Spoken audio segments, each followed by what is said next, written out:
সুন্দর লাগে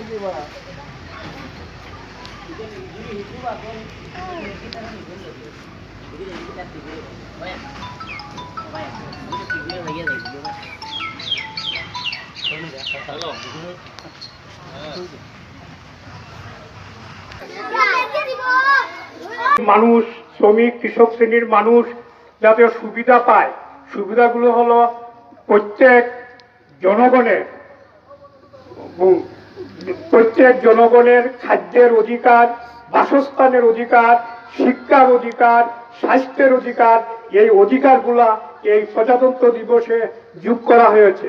আরো যোগ হয়েছে যে ভারতবর্ষের যে স্বাধীনতার পরে যে গরিব শ্রেণীর মানুষ, পিছপড়া মানুষ যারা পিছনে অর্থনৈতিক দিকে এবং শিক্ষার দিকে যারা পিছনে, তাদের উন্নত করার জন্য সুবিধা আছে, তাদের সুবিধা দেওয়ার জন্য আগে যেন বলেছিলাম যে অধিকারগুলা পূরণ করলে আমরাও উচ্চ শ্রেণীর মানুষের সঙ্গে সমান হইতে পারবো, যাতে বিভাজন থাকে না, এক শ্রেণীর উপরে এক শ্রেণীর নিচের মানুষকে টানিয়ে আনার জন্য এই আম্বেদকর এই প্রজাতন্ত্র যোগ করেছেন এই স্বাধীনতা দিবসের স্বাধীনতা সংবিধানের সঙ্গে।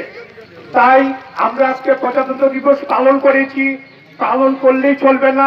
আজকে আমাদের রাজ্য সরকার, কেন্দ্রীয় সরকার এই সংবিধানকে বিলুপ্ত করার জন্য, সংবিধান পরিবর্তন করার জন্য, হিন্দু রাষ্ট্র গঠন করার জন্য তারা যে তোড়জোড় চালাচ্ছে, সেটার বিরুদ্ধে আজকে আমরা এই প্রজাতন্ত্র দিবস উপলক্ষে আমাদের প্রত্যেকে ওয়াদা করতে হবে, আমাদের সিদ্ধান্ত নিতে হবে, আমাদের আন্দোলনের প্রস্তুতি নিতে হবে।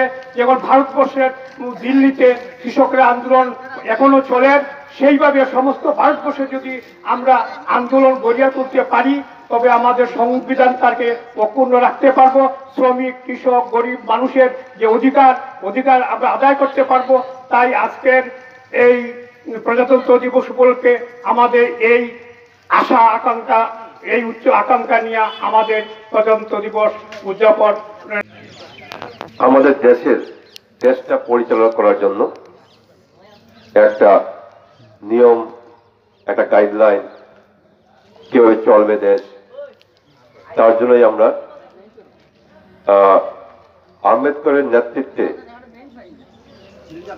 সংবিধানটা তৈরি হয়। এবং এই সংবিধানটা গৃহীত, আমি বলেছি আগেই, সংবিধানটা কাজকর্ম শুরু হয়েছিল 1950 সালের 26শে জানুয়ারি থেকে। তার পরবর্তী পর্যায়ে আমাদের সংবিধান মোতাবেক নির্বাচন, যেমন ধরুন আগামী কয়েকদিনের মধ্যে, যেমন এপ্রিল মাসে বলা হয়েছে পঞ্চায়েত নির্বাচন করা হবে।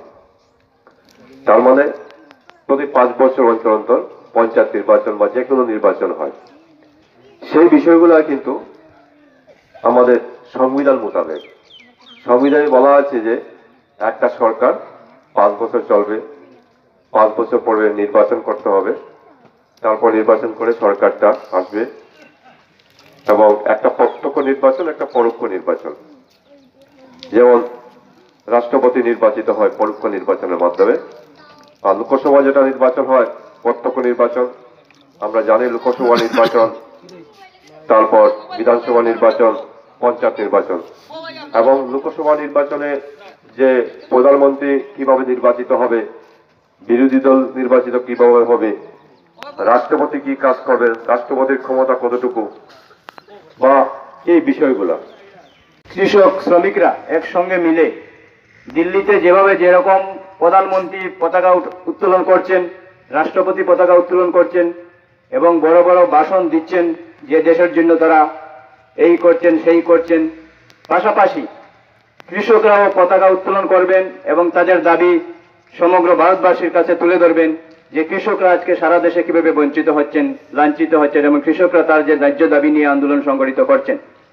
আমরা আজকে ভারতের যে সংবিধান রক্ষার দিবস, আজকে 26শে জানুয়ারি 1950 সনে এই সংবিধান গৃহীত হয়েছিল এবং পাশ হয়েছিল, এবং সেই দেশে ওই দিন থেকেই সমগ্র দেশে এই সংবিধানের আইন কার্যকরী হয়েছে এবং লাগু হয়েছে এবং সেটা আজকে পর্যন্ত চলছে। আমরা কেউই এই সংবিধানকে ভালো করে তর্জমা করছি না বলে আমরা অনেক আইন কানুন আমরা জানি না। এখানে পূর্ববর্তী বক্তা বলে গিয়েছেন যে সংবিধানে অনেক ধারা রয়েছে, সেই ধারায় কিভাবে ধর্মনিরপেক্ষতার উপর আঘাত আনছে। আপনারা যদি দেখেন, আমরা যদি লক্ষ্য করছি, সংবিধানের 19 নং ধারায় বাক স্বাধীনতার অধিকার দেওয়া হয়েছে, কিন্তু আমরা আজকে কথা বলার অধিকার আমরা আজকে খর্ব করা হচ্ছে। আজকে যদি আমরা সরকারের বিরুদ্ধে কথা বলি, তাকে জেলে ভরে দেওয়া হচ্ছে, বিভিন্ন ধরনের আইন কানুন লাগু করে সেটার অধিকার আজকে খর্ব করা হচ্ছে, সেটা সংবিধান লঙ্ঘন করা হচ্ছে। 21 নং ধারায় বলা হয়েছে যে শিক্ষা রাষ্ট্রের দায়িত্ব, কিন্তু সেটা আজকে সরকার বাহাদুর আজকে পালন করছে না। শিক্ষা আজকে যে ব্যবসায় পরিণত হয়েছে, তাই শিক্ষার দায়িত্ব সরকার শিক্ষার দায়িত্ব থেকে সরে যাচ্ছে। 15 নম্বর ধারায় বলা রয়েছে যে বর্ণ, জাত, লিঙ্গ নির্বিশেষে সমান অধিকার দেওয়ার কথা, কিন্তু এখানে দেখা যাচ্ছে যে আমার বর্তমান যে অস্থির রাজনৈতিক পরিস্থিতিতে বিভিন্ন ধরনের জাতে জাতে ভেদাভেদ সৃষ্টি করে মানুষের অধিকারকে খর্ব করা হচ্ছে এবং ধর্মীয় ভেদাভেদ, ধর্মে বিভেদ লাগানোর একটা চক্রান্ত চলছে। সেই চক্রান্তে শ্রমিক কৃষকরা সাংঘাতিকভাবে ক্ষতিগ্রস্ত হচ্ছেন। এবং তাই এই যে আরো অনেক বিষয় রয়েছে, আমি এইটুকু বললাম যে আজকে সারা ভারত কৃষক সভা, যারা কৃষকরা রয়েছেন, যারা শ্রমিকরা রয়েছেন, শ্রমিকরা কৃষকরা স্বাধীনতা আন্দোলনের প্রচুর অবদান রয়েছে। 15ই আগস্ট যে স্বাধীনতা আমরা পেয়েছি, সেই স্বাধীনতা অর্জন করতে অনেক রক্ত জড়ানো হয়েছে, অনেক শহীদ বলিদান হয়েছেন, অনেকের রক্তের বিনিময়ে, অনেকের বলিদানের বিনিময়ে সেই আজকের আমরা স্বাধীনতা পেয়েছি। এই স্বাধীনতা আজকে আমাদের গর্ব করা হচ্ছে। এই স্বাধীনতা পাওয়ার পরে যে সংবিধান রচনা হয়েছিল, সেই সংবিধানও আজকে আমাদেরকে গর্ব করা হচ্ছে। তাই আমরা সারা ভারত কৃষক সভায় সংবিধান রক্ষার্থে আমরা সবাইকে আবেদন করছি। এই ভারতবর্ষ আমাদের ভারতবর্ষ, আমরা যারা শ্রমিকরা, যারা কৃষকরা, কৃষকের ফসল উৎপাদন এবং শ্রমিকরা মাঠে ময়দানে কাজ করার যে ফসল, এই ফসলের বিনিময়ে দেশ টিকে রয়েছে। এই দেশ বড় বড় পুঁজিপতি শ্রেণীর দেশ নয়, সেই দেশ আমরা যারা শ্রমিক কৃষক মেহনতি মানুষ, তাই এই দেশকে আমাদেরকে রক্ষা করতে হবে। আমরা সবাই মিলে এই আগামী দিনেও আমাদের সামনে যে বিপদ আসবে, সেই বিপদকে আমরা রক্ষা করব।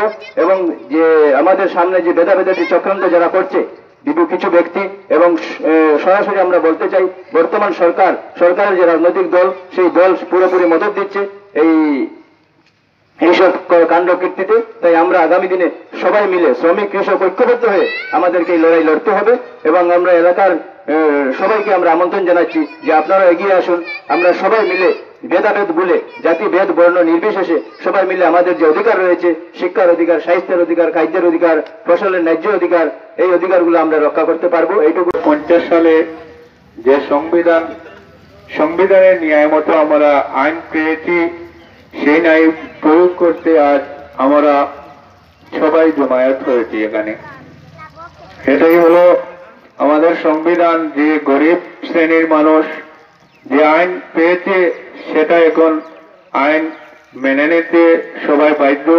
এই বলি আজকে 26শে জানুয়ারি আমরা প্রজাতন্ত্র দিবস হিসাবে উদযাপন করছি।